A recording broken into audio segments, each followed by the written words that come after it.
අයබෝන් අපි අද බලමු කොහොමද Photoshop වලින් මෙන්න මේ වගේ ඉමේජ් එකකට මේක තමයි ඔරිජිනල් ඉමේජ් එක මේ වගේ ඉමේජ් එකකට මෙන්න මේ විදිහට සන්ග්ලාස් එකකට ෂේඩ් එකක් එහෙම නැත්නම් වෙනත් ඉමේජ් එකක් දාගන්නේ කොහොමද කියලා මේක ඉතාම පහසුවෙන් අපිට Photoshop වලින් කරගන්න පුළුවන් මේ සඳහා මට මේ මගේ ඉමේජ් එක අවශ්‍යයි ඊට අමතරව මේකේ මම සන්ග්ලාස් එකට යොදන්න බලාපොරොත්තු වෙන්නේ මෙන්න මේ ඉමේජ් එකේ සයිඩ් එකක් මෙන්න මේ ඩස්ට් එක වගේ පේන්න මම ඒ සඳහා මුලින්ම කරන්නේ මේක Photoshop වල ඕපන් කරගන්නවා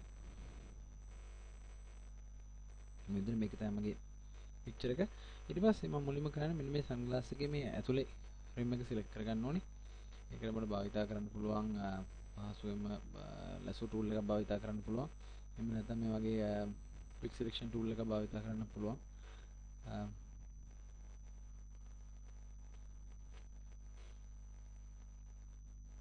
මෙන්න මේ විදිහට මම මේක සිලෙක්ට් කරගන්න ඊට පස්සේ මම අලුත් ලේයර් එකක් ගන්නවා ලේයර් එකෙන් මම මේක අපේ පහසු සඳහා මම මේක නම් කරගන්නවා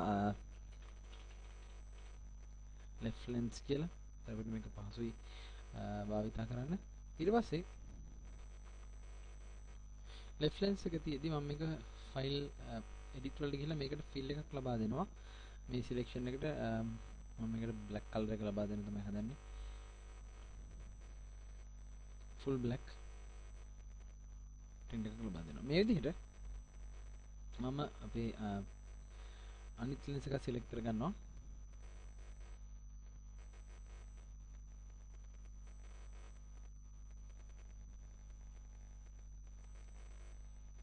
මෙන්න සිලෙක්ට් කරගන්නවා. ඒකටත් මම අලුත් ලේයර් එකක් අරගෙන පොඩ්ඩක් මම ඒක දැනට පහළින් තියාගන්නවා. මේකත් ඒ විදිහටම අපි black fill කරලා පහළින් තියාගන්න ඕනේ. fill color මේක දැන් මෙතන ඇත්තටම මගේ පොඩ්ඩක් අඩුවෙන් මේක සිලෙක්ට් කරලා තියෙන්නේ. නමුත් ඔබට පුළුවන් lasso tool එක භාවිත කරලා මේක හරියටම සිලෙක්ට් කරගෙන මම මේක මේ විදිහට දැනට දිනනවා. ඔබට පෙන්වන්න අවශ්‍ය නිසා. ඊට පස්සේ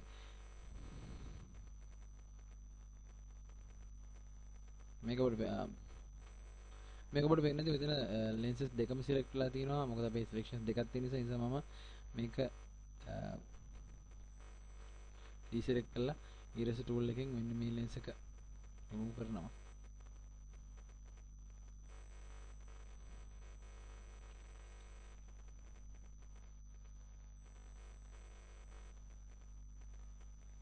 මේක remove කරලා දානවා. එතකොට මගේ right lens එක සහ left lens එක මේ විදිහට ඇඳලා තියෙන්නේ.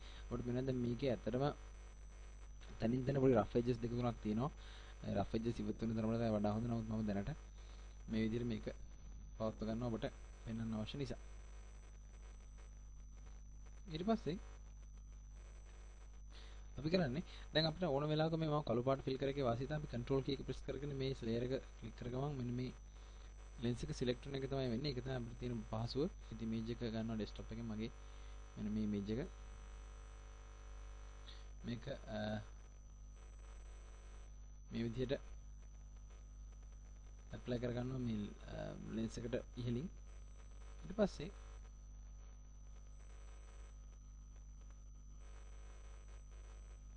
මේ විදිහට තියලා මම මේ layer එකේ select කරලා ඉවරලා මේක right click කරලා create clipping mask කියන option එක click කරනවා. ඔබට පේනවා ඇති මෙන්න මේ ගස් ටික මේ විදිහට මෙතන සලකුණු මේ selection එකක් වටනවා. ඒ විදිහට මම මේ layer එක duplicate කරලා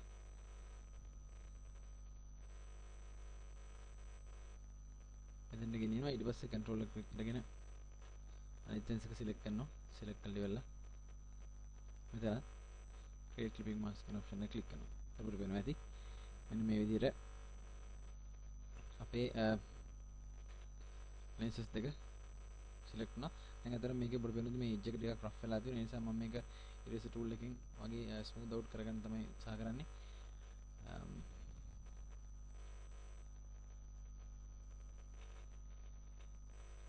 අපිට ප්‍රවේශයෙන් මේක ඉවත් කරන්න පුළුවන්.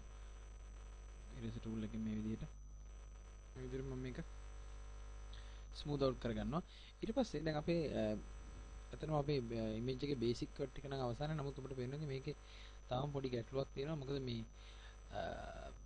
අපි යොදපු ඉමේජ් එක පොඩ්ඩක් ෆ්ලැට් ස්වරූපයක් තියෙන එක. දැන් කැමරා ලෙන්ස් සන්ග්ලාස් ලෙන්ස් එක ගන්න මේව කර්ව් වෙලා තියෙන්නේ. මෙන්න මේ කර්ව් එච්චර එක අපි හදාගන්න බලමු කොහොමද පීක් කරන්න කියලා. මුලින්ම මම කරන්නේ මෙන්න මේ ලේයර් එක සිලෙක්ට් කරලා ඉවරලා මේක ඩබල් ක්ලික් කරනවා. ඩබල් ක්ලික් කරනවා අපිට ලැබෙනවා අපේ effects panel එක. මෙතනින් මම inner shadow කියන option එක ලබා ගන්න අපිට පේනවා ඇති. මේ image එක ඇතුළට එතකොට shadow එකක් apply වෙනවා. මෙතන මම multiply කියන එක normal දෙනවා. normal දීලා අපිට පුළුවන් මේ shadow එකේ size එක distance එක ඊළඟට මේකේ shock එක මේ විදිහට අඩු වැඩි කරන්න. මේකේ size එක තරමක් විශාල කරනවා. අපිට අවශ්‍ය නම් මේකේ angle එක වෙනස් කරන්න පුළුවන්. මොකද තිබ්බ angle එක මේ විදිහටම තියෙනවා. ඒක වෙනදී වෙන මේ edge එක dark වෙලා මේ depth එකක් මේ image එකට ලැබෙනවා. මේ විදිහට.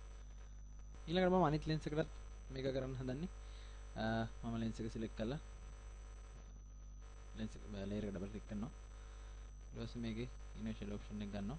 ඒක අපිට මේ පැත්තෙන් add වෙනවා. මොකද මේ shadow එක මේ පැත්තෙන් වටනවා. මේ පැත්තේ මෙහෙම shadow එක වැටෙන්න ඕනේ. ඒ නිසා මම මේකත් normal ඊට පස්සේ size එක පොඩ්ඩක් කුඩා කරනවා. distance එක කුඩා කරනවා. මේ විදිහට. මේක අපිට ඇත්තටම අවශ්‍ය නම් තවදුරටත් මේක thin out කරන්න පුළුවන්. මම eraser tool එක අරගෙන තියෙන්නේ. lens එක තව පොඩ්ඩක් අපිට මේ විදිහට දැන් අපිට බොහෝ දුරට මේක 3D depth එක ලැබෙනවා. අපිට වෙනද මම shadow එක මම ඉවත් කරොත් එම වෙනදි flat නම් shadow එක දැම්මම 3D ගතියක් ලැබෙනවා. depth එකක් ලැබෙනවා. flat depth එකක් ලැබෙනවා. ඊට පස්සේ අපි බලමු මේකට තව කොහොමද මේක තවදුරටත් realistic look එකක් ලබා ගන්න කියලා. ඊට පස්සේ මම මේක කොහොමද මම මේකට තවදුරටත් මේ feel එක වැඩි කරන්න කියලා මම මෙන්න මේ layer එක select කරනවා. මම මේ layer එක select කරලා ඉවරලා filter gallery එකෙන් අපිට වෙනද මෙතන තියෙනවා ගොඩාක් options. මෙතනින් මම distort කියන එකෙන් spherize කියන filter එක ලබා ගන්නවා. මේකෙන් මම spherize එකෙන් වෙන්නේ අපිට අපේ picture එකට round shape එකක් වක්‍රාකාර ස්වරූපයක් ලබා දෙන එක. spherize මම මගේ lens එකට අහු වෙන්නේ මේකේ දකුණු පැත්ත. මම මේක මුලින්ම කරන්නේ මේක horizontal only කියන option එක ලබා දෙන්න. එතකොට මෙන්න මේ විදිහට ඊට පස්සේ mount එක අපිට පේනවා. මට මේක මේ විදිහට ලොකු කොටා කරන්න පුළුවන්.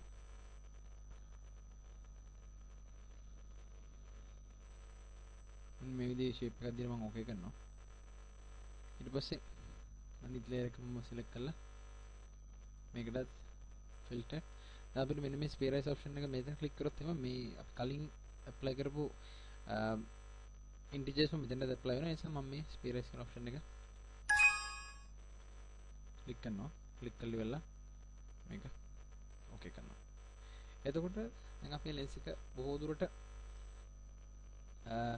අවශ්‍ය කරන feel එක ලැබෙලා අවසානයේ මම මේකට තවදුරටත් මේක realistic වෙන මම මේකේ copy එකක් ගන්නවා. තව copy එකක් ලැබෙනවා. මේ layer එක මම මෙතනින් multiply කියන option එක ලබා දෙනවා. ඊට පස්සේ මේක opacity එක මම තරමක් අඩු කරනවා. මේකටත් මේ විදිහමයි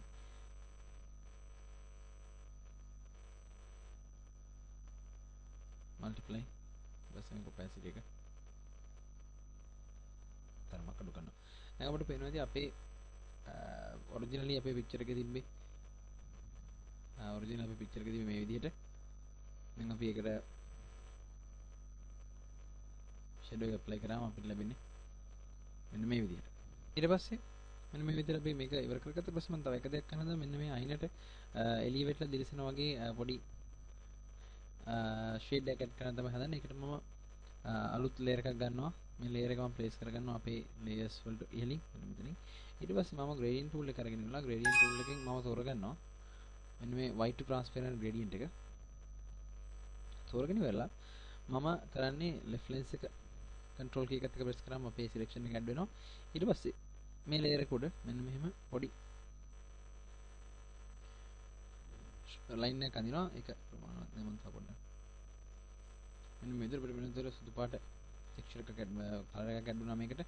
ඊපස්සේ මම අනිත් lens එකකට ඒ දෙයම කරනවා. අලුත් layer එකක් click කරලා අලුත් layer එකක් ගන්නවා. අරගෙන වෙලා control එකත් එක්ක lens එක select කරලා මෙතන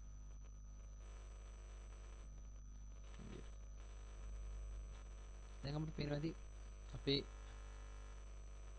පික්චර් එකට අපි ලෙන්ස් එකට වෙනත් රිෆ්ලෙක්ෂන් එකක් ඇඩ් කරගෙන ඉවරයි. අපිට මේ විදිහට ඕනම ආකාරයේ රිෆ්ලෙක්ෂන් එකක් අපේ ලෙන්සස් වල ඇඩ් කරන්න පුළුවන් ඕනම ආකාරයේ ඉමේජ් එකක්. ඒතර ඔබට අවශ්‍ය නම් ඔබේ ඉමේජ් එක මෙතන දාන්න පුළුවන්. එහෙම නැත්නම් මොකක් හරි නාම පූර්වක සයින් බෝඩ් එකක් වගේ එකක් දාන්න පුළුවන්. මේ වගේ කරලා අපිට Photoshop මාර්ගයෙන් ඉතාම පහසුවෙන් මේ ලේ පැනල් එක ඊට පස්සේ ස්පීරයිස් ඉෆෙක්ට් එක සහ සිලෙක්ෂන් ටූල්ස් මාර්ගයෙන් මේ විදිහට සාමාන්‍ය පින්තූරයකට වෙනස් ආකාරයක සන්ග්ලාස් එකකට හෝ දිලිසෙන පෘෂ්ඨයකට මේ විදිහේ වෙනත් ආකාරයක රිෆ්ලෙක්ෂන් එකක් ඇඩ් කරගැනීමේ හැකියාව ලැබෙනවා.